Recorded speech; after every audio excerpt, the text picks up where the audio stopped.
Olá, oitavo ano do estado do Paraná, tudo bem? Como vocês estão? Meu nome é Ana Paula Teixeira, eu sou professora de arte e hoje estaremos juntos na aula de número 31, que é sobre música eletrônica brasileira. Vamos cumprimentar também o nosso intérprete em Libras, o Isaías. Olá, Isaías, seja bem-vindo. E eu preciso lembrar vocês de registrar a frequência no Classroom. Então, quando você acessar a atividade dessa aula, nas instruções, terão os links. O primeiro link, você vai clicar, abrirá um formulário. Nesse formulário, você vai responder as perguntas e clicar em enviar. Pronto, sua presença estará registrada. Agora, para a gente começar a nossa aula, vamos revisar o conteúdo da aula de número 30? Vamos ver se vocês lembram o que nós aprendemos. Relembrando a aula de número 30. O que é música experimental? Lá nós vimos sobre essa música experimental, vimos as características dela em relação às orquestras, aquela prática de orquestra, então ela se opunha a essa prática em alguns aspectos, né? Eu espero que todos lembrem. Como a música pode ser influenciada pela tecnologia, nós vimos também como o desenvolvimento tecnológico influenciou o desenvolvimento de novas formas de expressões musicais. E vimos alguns trabalhos marcantes, desde a música concreta, alemã e francesa, até o minimalismo, que iniciou nos Estados Unidos, e contribuições desses tipos de música para a música eletrônica. Como eu sei que vocês lembram tudo, eu vou aproveitar parte desse conhecimento para a aula de hoje. Quero só ver como está a memória de vocês. Hoje nós estudaremos sobre a música eletrônica brasileira. Nós veremos a história da música eletrônica no Brasil, alguns momentos marcantes. Veremos artistas marcantes e suas contribuições, pessoas que produziram esse tipo de música no Brasil e como que eles fizeram essas produções. E teremos também alguns relatos de profissionais sobre a música eletrônica na atualidade. Para começar a nossa aula, vamos começar a trabalhar um pouquinho do que cada um de vocês sabe ou imagina sobre música eletrônica. Nós vamos para o nosso exercício de número 1. Primeira questão. Quando você imagina que começaram as primeiras manifestações de música eletrônica no Brasil? Você vai responder a partir do que você imagina. Você já estudou um pouquinho sobre a música eletrônica em outros lugares. A partir do que você estudou em outros lugares, como que você imagina que começaram, quando começaram as músicas eletrônicas no Brasil? Responda a partir do que você imagina, resposta pessoal. Número 2, a história da música eletrônica no Brasil teria alguma relação com a história dessa arte na Europa? Será? Pensem, respondam conforme vocês imaginam, terão um tempo para responder e logo retornaremos.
Retornando do nosso exercício de número 1, vocês conseguiram responder?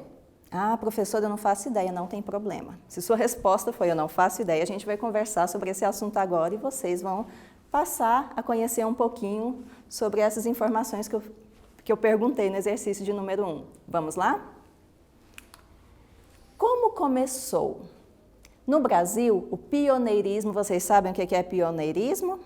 São as pessoas que iniciaram, são as primeiras pessoas. Então, no Brasil, o pioneirismo da música eletroacústica ficou a cargo dos compositores brasileiros Reginaldo Carvalho, Jorge Antunes. Jorge Antunes, eu tenho certeza que vocês já ouviram falar na aula passada, na aula de número 30. Como eu disse, eu espero que todos lembrem. E do grupo Música Nova de São Paulo. O que será que esses artistas produziram para a música eletroacústica? Reginaldo de Carvalho foi o pioneiro na utilização do meio eletrônico na composição musical. Então, quer dizer que ele foi o primeiro brasileiro que ficou registrado na história, que utilizou recursos eletrônicos para compor música, para manipular os sons, como nós vimos, para mexer na velocidade do som, em como ele é nas variações dos timbres sonoros, e a partir dessa mudança feita em estúdio, organizar as músicas dele, utilizando-se de sons gravados e manipulados em suas composições musicais, representando assim os ensinamentos pregados pela Escola Concreta Francesa. Alguém já ouviu falar alguma coisa de música concreta francesa? Lembram-se que na aula de número 30, eu comentei que a música concreta foi um dos tipos de música experimentais. E eu comentei também que tinha o Pierre Schaeffer, que foi um compositor francês, e tinha o Pierre Henry, que foi outro compositor francês, que elaboraram a música concreta na França, lá logo após a Segunda Guerra Mundial. Então, essa parte da escola da música francesa vocês já conhecem, que nós já estudamos. Jorge Antunes, esse é o nome que nós vimos na aula passada. Lembram-se que eu comentei sobre o brasileiro, que também produziu música eletrônica? Pois é, eu comentei junto de artistas estrangeiros e hoje nós vamos estudá-lo dentro da história da música eletrônica brasileira. Jorge Antunes é considerado o grande pioneiro na utilização de materiais exclusivamente eletrônicos na composição musical, sendo esses materiais gerados e manipulados eletronicamente, ou seja, ele manipulava até mais do que o compositor citado anteriormente. Então, ele usava mais os recursos eletrônicos, por isso ele ficou pioneiro como o que mais usava esses recursos. De acordo com as práticas da Elektronische Musik alemã. Agora a gente está falando de uma escola da música eletrônica alemã. Vocês lembram de eu ter comentado alguma coisa? Eu espero que lembrem, porque eu falei do Karl-Heinz Stockenhausen, que foi um compositor da música concreta alemã, e também eles utilizaram dos recursos eletrônicos. Lembram que eu comentei? Que o Stockenhausen, ele manipulava com a fita, ele percebeu que podia editar os sons por meio da gravação deles em fita. Então, o Jorge Antunes, ele se inspirou nas produções desse alemão. Vamos então para o nosso primeiro quiz? Em relação às primeiras manifestações da música eletrônica no Brasil, podemos afirmar que as pesquisas musicais realizadas na Europa influenciaram os artistas brasileiros. Eu acabei de falar, imagino que todos devem lembrar. Os artistas brasileiros foram influenciados pelas primeiras produções da música eletrônica nos Estados Unidos. Será? Vocês terão alguns minutinhos para pensar e logo retornaremos.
Vamos então conferir a resposta do nosso quiz de número 1.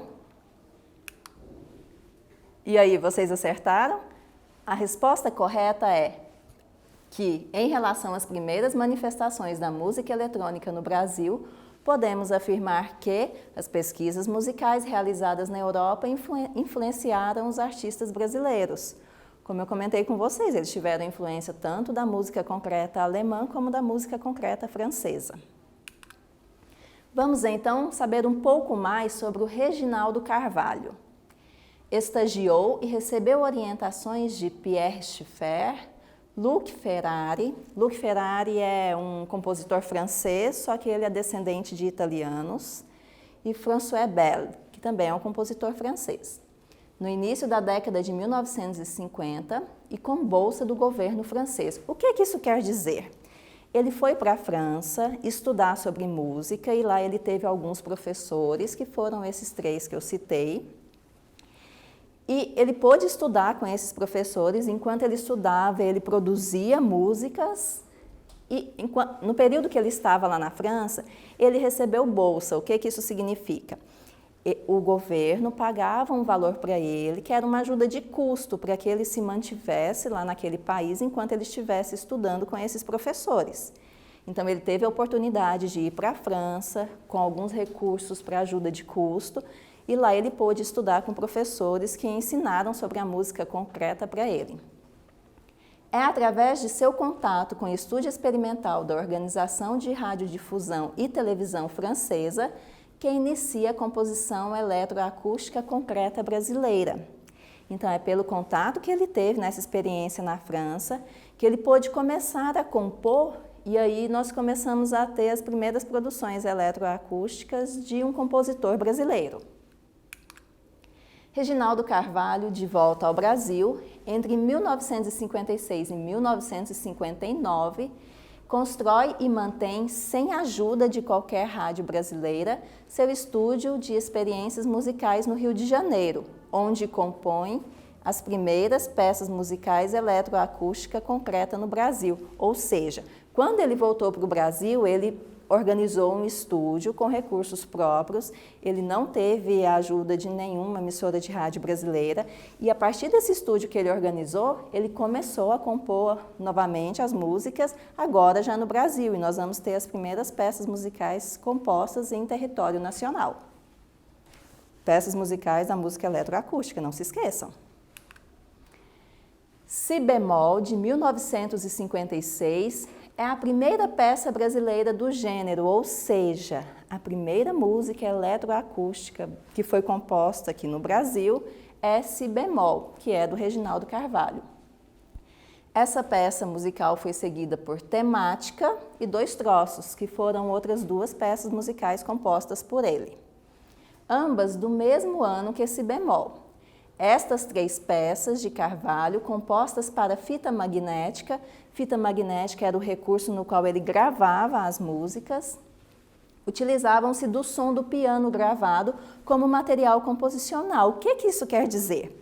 Ele tinha o som do piano gravado e em estúdio ele manipulava esse som com os recursos eletrônicos e a partir do som do piano manipulado ele compôs essas 3 músicas, as 3 datando de 1956, sendo que Si bemol foi a primeira a ser composta. Vamos para o nosso segundo quiz. Sobre as pesquisas artísticas que influenciaram Reginaldo Carvalho, marque V ou F. Não teve influência estrangeira, foi motivado por artistas nacionais, será? Teve influência da música concreta francesa. Vocês vão ter um tempinho para pensar, eu acabei de explicar, basta relembrar o que eu acabei de falar, pensem e logo retornaremos.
Vamos conferir a resposta do nosso quiz de número 2? Será que vocês acertaram?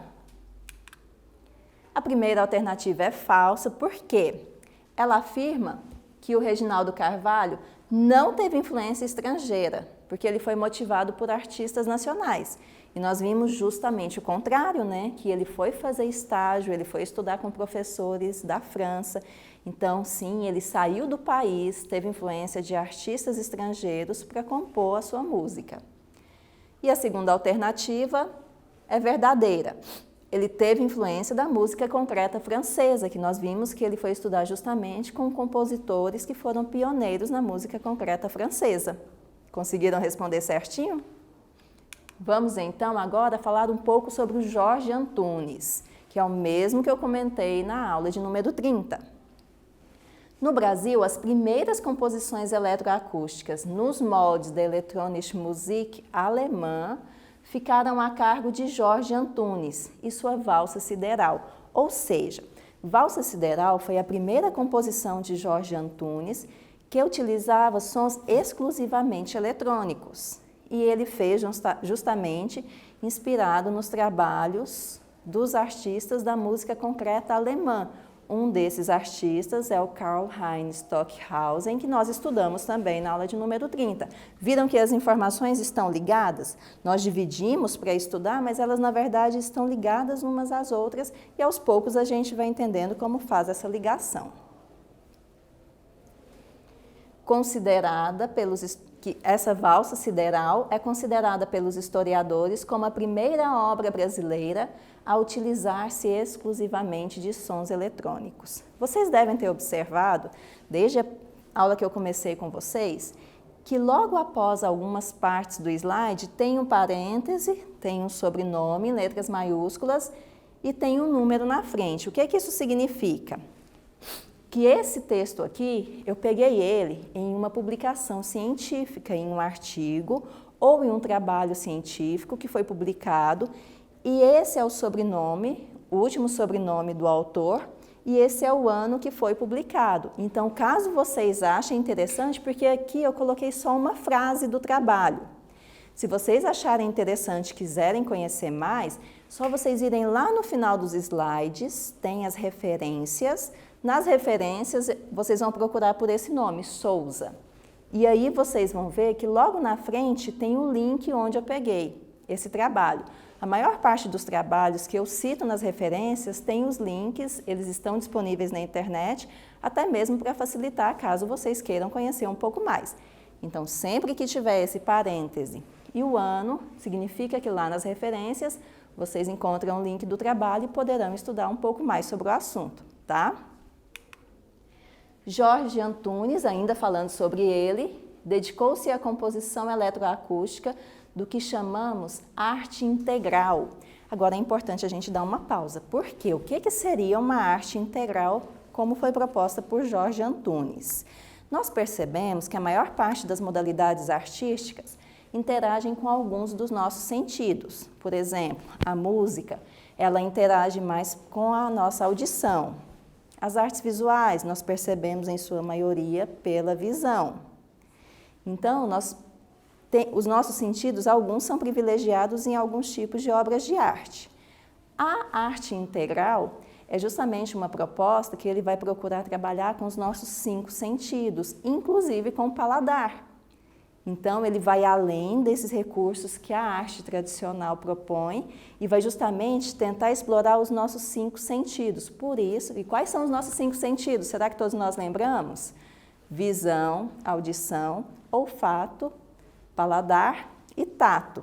Então, ele tenta explorar esses 5 sentidos, por isso é chamada de integral em sua arte. Então, sempre que tiver arte integral, lembrem-se, estamos falando de uma arte que trabalha com 5 sentidos, tá? Antunes dedicou-se à composição eletroacústica do que chamamos de arte integral, associando cores e música, buscando o aspecto sinestésico das artes. Em 1967, Jorge Antunes passa a integrar o quadro de professores do Instituto Villa-Lobos. Então, ele passa a trabalhar como professor em uma escola de arte e lá ele já vai poder desenvolver essa proposta que ele tem para as artes. onde dedicou-se a ensinar música eletroacústica e seus conceitos de arte integral. Vamos então para o nosso quiz de número 3.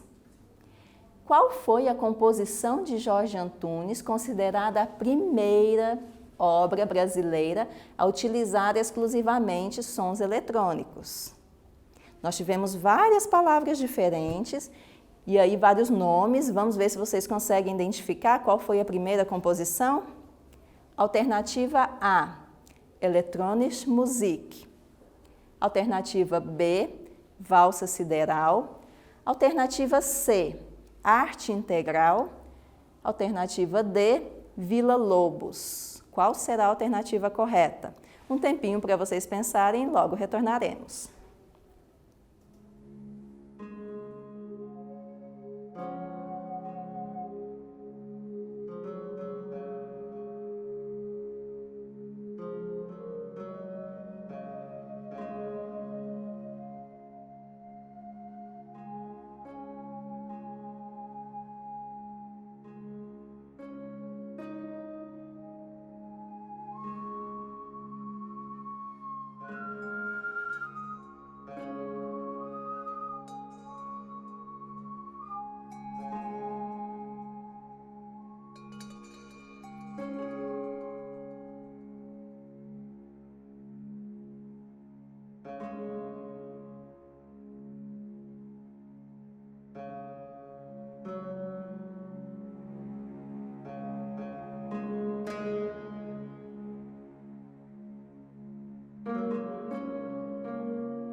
Vamos conferir a resposta do nosso terceiro quiz? Então, me acompanhem. Qual foi a composição de Jorge Antunes considerada a primeira obra brasileira a utilizar exclusivamente sons eletrônicos? Resposta correta, alternativa B, que é Valsa Sideral. Por que as outras não estão corretas? Elektronische Musik, nós vimos que é a escola da música concreta alemã, então é um grupo de compositores alemães que propôs uma forma musical, não é a composição do Jorge Antunes. Arte integral é o modo de arte que ele propõe, que explora os 5 sentidos. E Vila Lobos é o instituto que ele dá aula. Então, aqui a única composição, e por sinal que é a primeira a utilizar exclusivamente de sons eletrônicos, é Valsa Sideral, que é a alternativa B. Vamos falar um pouquinho agora sobre o grupo Música Nova. Início na década de 1960, surgimento do grupo Música Nova em São Paulo. Então, logo lá no início de 1960, esse grupo se organiza e também assume o lugar de propagador da música eletroacústica. O que isso significa? E aí, daqui a pouco eu vou explicar mais detalhado. Vamos só ler a sequência. O grupo declarava seu compromisso. Aqui as duas palavras ficaram juntas, mas tem um espaço aqui no meio, tá? Grupo, espaço. Na verdade, tá faltando uma sílaba. Então, quando vocês forem ler, confiram, anotem no caderno de vocês. O grupo, espaço, declarava, tem o D antes, seu compromisso com as artes contemporâneas, associando a música eletroacústica ao desenvolvimento da linguagem e mencionando a obra de Schiffer. Quem era Schiffer? Era um compositor francês, lembra? O Pierre Schiffer, Boulez que é outro compositor francês, também de música concreta, Stockhausen, que é o compositor alemão de música concreta, e Cage, que é o compositor norte-americano da música minimalista. Então, logo no início que esse grupo surgiu, ele vai justamente fazer referência a trabalhos feitos tanto da música concreta francesa e alemã, como da música minimalista, que teve início nos Estados Unidos. Grupo Música Nova, ainda falando sobre eles, apesar de influenciados pela música concreta francesa e pela música eletrônica alemã, buscaria desde o início um caminho mais autoral. O que significa um caminho mais autoral? Eles buscavam organizar as composições mais de acordo com o perfil deles. Eles queriam que a identidade, a forma deles serem, a forma deles pensarem a arte aparecesse nessas músicas. Por isso, eles buscavam uma música mais autoral, uma música que fosse composta por eles e tivesse essa identidade. E diferenciando o uso da música e um uso diferenciado da música eletroacústica, ou seja, além de tentar compor uma música que tivesse sua identidade, eles também queriam manipular os recursos da música eletroacústica de modo diferenciado. Grupo Música Nova, então aqui eu vou citar alguns artistas que faziam parte desse grupo. Um é o Damiano Cozzella e o outro é o Rogério Duprat. Após um breve período de experimentações, levaram as inovações da música eletroacústica erudita para a música popular, em especial para a Tropicália. O que é a Tropicália? Vocês lembram de algum professor falar? Foi um estilo musical brasileiro e que trouxe grandes elementos da nossa cultura e alguns dos maiores representantes desse estilo musical são Caetano Veloso e Carmen Miranda, tá? Então, em outro momento, nós poderemos estudar mais, mas para vocês saberem, terem uma referência de qual estilo musical é esse que teve como representante Caetano Veloso e Carmen Miranda. Vamos então para o nosso quiz de número 4. Sobre o grupo Música Nova, é correto afirmar que, ao falar sobre o desenvolvimento da linguagem musical, eles mencionam a música concreta e a música minimalista. Será que quando eles falavam da linguagem musical, eles mencionavam a música concreta e minimalista? Tentem lembrar, vocês precisam lembrar da aula passada e do que eu expliquei hoje. Não tem uma música própria, porque limitam-se a reproduzir obras estrangeiras. Alguns minutinhos para vocês pensarem, marcar a alternativa correta e logo retornaremos.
Vamos conferir a resposta do nosso quiz de número 4? Vamos ver como vocês responderam e se acertaram. A alternativa correta é a primeira alternativa, que ao falar sobre o desenvolvimento da linguagem musical, eles mencionam tanto a música concreta como a música minimalista. Eles mencionaram compositores alemães e franceses da música concreta e mencionaram o Cage da música minimalista. Por que que a última não está correta? Porque ela afirma que o trabalho deles não tem uma música própria, porque limitam-se a reproduzir obras estrangeiras. E nós vimos que é justamente o contrário, né? O que eles faziam era justamente buscar uma música que tivesse a identidade deles. Vamos falar um pouco de Brasília como centro cultural. Ainda no início da década de 60, Brasília tornava-se também um dos grandes centros de efervescência cultural da época no Brasil. O que isso quer dizer? Que no início da década de 60, começaram a ter várias iniciativas em Brasília e essas iniciativas produziam várias obras artísticas. Então foi um momento em que Brasília teve o início de produção muito grande na área da música também. Porém, em 1965, os trabalhos são interrompidos, obrigando seus compositores a migrar para outras partes do país. Então, alguns compositores que eram de outros estados, tinham ido para Brasília, estavam trabalhando lá, só que infelizmente por falta de incentivo, esses trabalhos se encerraram e eles foram obrigados a retornar para seus estados de origem. As transformações permanecem até hoje. O que isso quer dizer? As transformações do estado de escuta e recepção dos sons, ou seja, o desenvolvimento tecnológico interferiu na forma em que a gente ouve e, da mesma forma, na maneira de reproduzir o som. Então, interferiu na forma que a gente vai perceber também esse som e passar a apreciar essa música. A gente não vai precisar necessariamente ir a um concerto apreciar a música. Nós vamos ter ela no rádio e vamos poder ouvir. Mais propriamente falando, da arte e da tecnologia tornaram-se uma constante no século passado, perdurando até os dias atuais, ou seja, então esse desenvolvimento que permitiu novos modos de gravar música e de ouvir, continuaram e permanecem até hoje. Vamos para o nosso exercício de número 2, então. Em sua opinião, houve transformações na profissão do DJ nas últimas décadas? Quais seriam as transformações? Quando eu comecei a falar sobre música eletrônica para vocês, lá na aula de número 27, eu comentei sobre o DJ. E aí, para vocês, teve alguma transformação na profissão dele? Coloquem o que vocês imaginam, é uma resposta pessoal. Você já usou algum aplicativo de edição de sons? O que você fez com esse aplicativo? Também resposta pessoal, alguns minutos para responderem, logo retornaremos.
Retornando do nosso exercício de número 2, como eu disse, respostas pessoais, e nós vamos conversar um pouquinho sobre esse conteúdo que está nas perguntas que eu coloquei para vocês. A explosão da música eletrônica. Na década de 1980, a música eletrônica dançante explodiu e pôde ser consolidada como uma linguagem com características mais específicas. Os DJs, que primeiro estavam mais voltados a tocar e remixar músicas, começaram a compor obras próprias, graças, em grande parte, ao desenvolvimento dos equipamentos eletrônicos musicais. Então, nós vimos que na década de 1980 foi um boom da música eletrônica em todo o Brasil e essa prática aumentou bastante. Um dos DJs que nós temos aqui no Brasil é o Maurício Bisrain, e aqui é uma imagem dele, e ele afirma que o começo da carreira era discotecar, ou seja, ele ia para a festa para colocar a música. Eu era o cara que chegava lá e colocava as músicas para rolar. Hoje em dia, o DJ está muito ligado com a profissão de produtor. Tem que ter uma produção de estúdio, criar sons e mostrar esse som. Esse DJ, se vocês quiserem, vocês podem ver vídeos dele na internet. Para vocês terem uma ideia de curiosidade, ele tem aproximadamente 15 mil LPs que ele usa para trabalhar suas músicas na festa. Então, o DJ ele não vai só colocar a música, ele vai construir propostas musicais também. Silvio Ferraz, também é outro DJ brasileiro, ele afirma que a tecnologia, que antes dependia de um grande computador, e ali do lado direito de vocês nós temos o estúdio do compositor francês Pierre Henry. É um estúdio com equipamentos bem grandes, observem. Então, antes dependia de um grande computador e de um estúdio de rádio, está hoje embutida em um simples aparelho celular, em um laptop e um tablet, ou seja, a tecnologia permitiu um grande estúdio se transformar em equipamentos menores. Para relembrar o que nós estudamos nessa aula, nós vimos sobre aspectos importantes sobre a história da música eletrônica no Brasil, alguns artistas marcantes e suas contribuições desde a década de 1950, e mudanças na forma de atuação do DJ e a influência do maior acesso aos recursos tecnológicos. Aqui as referências, quem quiser pesquisar mais sobre o assunto. Então, vamos agradecer a participação do nosso intérprete. Tchau, tchau, até a próxima. E eu aguardo vocês na nossa próxima aula. Tchau, tchau!